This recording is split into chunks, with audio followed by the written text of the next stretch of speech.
Okay, we're gonna put a deer eye in this whitetail form. What I first did was took a 1 1/4 inch spade bit and drilled out some of the foam to allow space to get the eye in and set it at the angle that I want to. Now I'm gonna fill that with critter clay so I can set the eye. The clay will move. If I don't get rid of some of the foam, I'm kind of limited to how much I can move the glass eye in that socket. So take out the foam, kind of fill it back what you took out here a little bit with some clay. And then I will use a little bit more clay here. And today in this deer, I'm going to be using a pair defined cornea eye. I like the shape of these eyes. It's just, they fit in there nice and they have a nice look. These are available through Latuska Supply also. All right, so I put a little bit of clay in the back of the eye. And I'm going to set this into the socket. Keep in mind now, because of the position we're putting this deer in, I want to keep my pupils level to the ground in this post. So I'm going to kind of set it into place. And what we're doing is we've already set the other eye in this side. We have him rotated looking to the left with white showing in the front corner of the front on this side. So as we put this side in, we're going to rotate the eye and show white in the opposite back corner. Yeah, I've noticed that. So they're rotating in this direction. Yeah, the stuff I'm using doesn't have that. But now, if you're going to make So I'm going to set it in there. Oops, excuse me. smooth shape, My tool here, I got to because it's opaque. put her in there. All right, I want to get a little bit of this clay out of here to allow. One of our watchers, Bob, says, I see. We're glad you see, Bob. Interesting. We'll get a light on here. Okay, so I can see the pupil. And I'm kind of focusing where I want that pupil to be looking to work with the other eye. So just focus on where the pupils are. But with the rotation, I want to show white on this back corner. We have it on the front on the other side. Okay, so we're level to the ground. I like the angle. I'm not protruding out the back corner here where my glass is, so I know that my depth is where I want it. No, it isn't. So now what I want to do is just fill in a little bit of clay to hold that in here.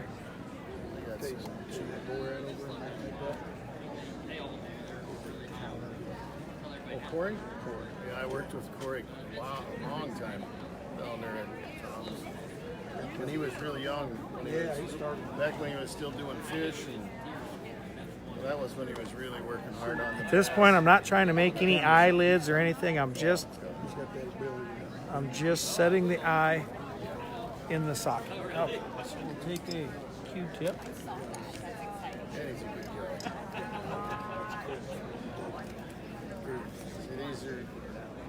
That's what I did with Clean this off a little bit. and then I use his. Okay. Now I want to switch sides with you. You sit here, insert a half. And what I like to do is, we'll move this deer just a little bit, is I'm going to create the bottom eyelid first. And don't get this too heavy.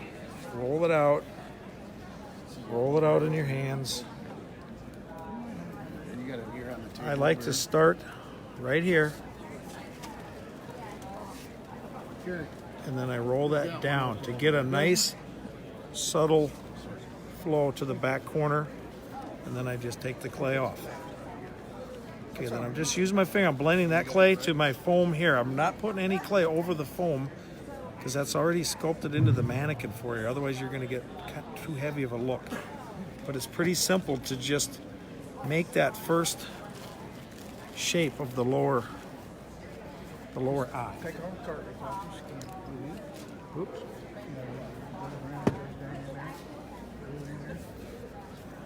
So that's a good shape for what I'm trying to do for this expression on this eye.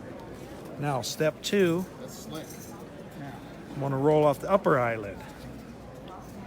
Okay, now this is another one. Don't get it too heavy or you're going to have a hard time tucking the skin over it and you'll have too big of a gap up underneath. You want to keep that upper lid tight to the glass when we get done. So we're going to start that in the front corner right here. We're following it, letting it lay right up on the eye like so, and break it off. Jump right down on top and actually lock it right in, lock it right in. Okay, then we blend this to the mannequin. And being a soft clay like this, you have adjustment time once I tuck the skin in there to work it a little bit more too. Oh, I can imagine. So you just can't cast it right down here. No, you got to do what I did in that sand. So in a nutshell there, we're going to clean this up. Get a nice shape like that. Try to make it cover as much as you could, but you can only. I mean, The last step, I'm going to roll out a little. This is step 3. We're going to put a little bit of clay right on the top, right there, about that much, and we're gonna blend that down to make the final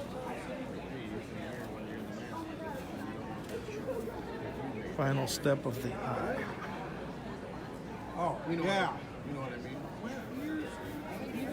I'm just taking that excess clay off of. I don't want to overbuild this back corner. If I look from the back, I should see part of the eye protruding out of the mannequin from the back angle. I don't know if you can use that in the Masters or Right, not. that's what I was. So that's why. Okay, so that's a pretty open, pretty alert eye. If I didn't want it so alert, I could have laid that down further, or I could even push it down a little bit to close it. But just for this demonstration, we're I gonna would go say about that far. they look at it. Now we're gonna put the skin over the top, and the skin has all been prepped. I leave the inner skin. I don't cut that all off. It's thinned down, very nice and thin on my tan skin. I kind of lay that up into place. Round that shape. First thing I do is I'm going to tuck the tear duct. So pull it into place. That goes down into the groove that we have already Some of them don't have. pre-dremeled. And all I'm using here is just a pin. It should be real effortless to make that fit in there.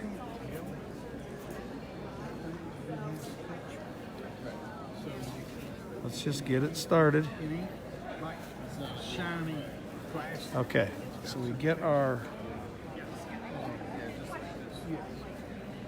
one more pin. Hold that up.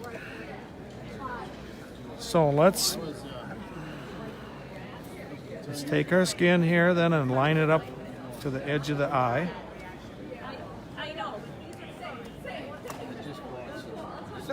About like so.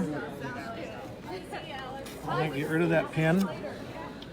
I'm going to use a tool that's Research, they may have them. I think they use it. it's a little spatula for a dental spatula. No, this is metal. Be careful you don't scratch your eyes. If you're concerned, you can make one out of a plastic orange peeler and just sand it thin so it's plastic, not metal.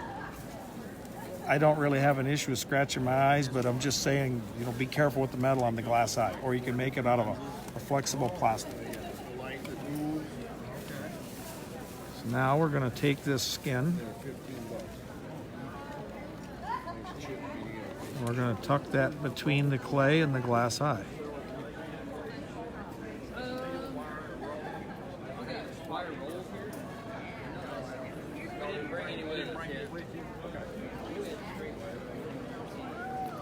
And as we do that, because the clay will move also, we can shape this eye. There's our front corner where our caruncula gland will be, right here.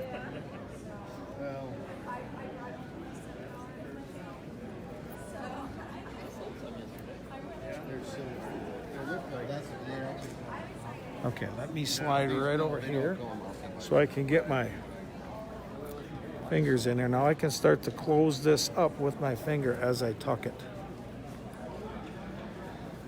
taxing and shaping the skin. There's the front corner where the carbuncular gland is. We're going to shape that with the skin over clay with clay underneath it. I don't like to try to putty it in after, like doing finish work. I'd rather shape it now with skin.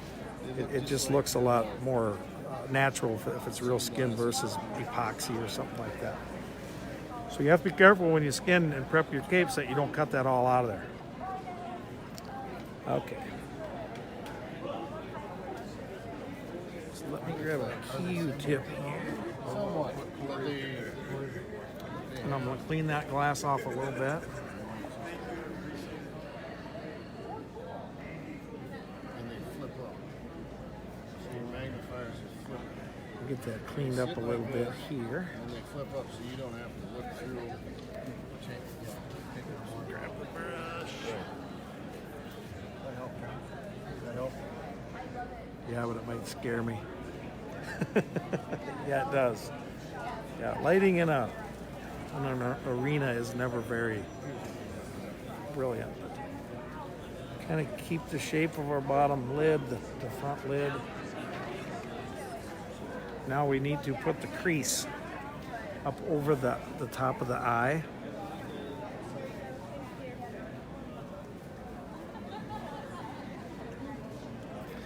And you can usually wait a little bit till the skin and the clay and stuff starts to firm up a little bit.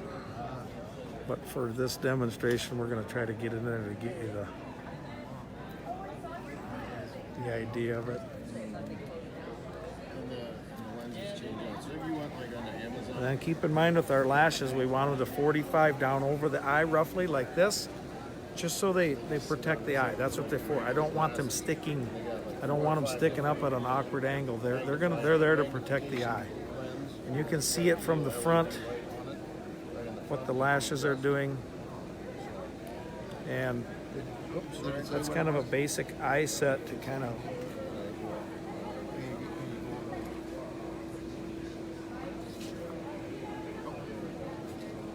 and then you gotta adjust it and play with it from there, but you probably get a nice front view of that too. Okay, I need to push this up a little bit on the back. There was like 10. But from the front, look at the angle of the eyelashes. They're coming down this way. You know, they're not all the way down, they're not straight out, and they're not up. These are $30. The ones I got are for 15. But if you go on to Amazon,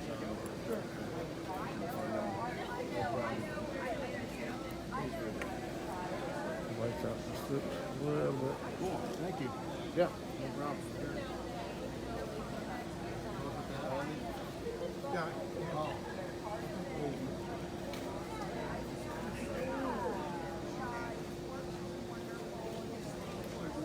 Now this area right here, I'm working on the top of the tear duct or lacrimal crease. Get the skin in here where it belongs. Taxi that around. At the very top, the hair's going down and the hair's going up. So if you look close, and that goes right at the top of that before it drops down in there. It's just something to pay attention to.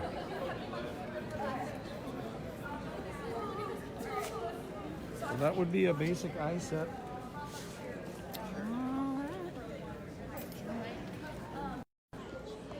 So there you have it, folks. There's a basic eye set, and so we are going to be here the rest of the week in the Taxidermy booth. Oh my gosh, I need a bottle of water or something. This afternoon and tomorrow. So This anybody that wants to afternoon get their and hands tomorrow. on this, they're willing to come in and we'll walk them through it. And they can get their hands on it and do it themselves. That's right, and we'll also have live demos with Corey Carruthers and Brett Wingfield, Amber Ingalls. Lots of stuff still going on in the Matuska Taxidermy, my goodness, booth at the 2019 World Taxidermy Championship. So stay tuned, more stuff coming your way, and if you're here, swing by and say hi.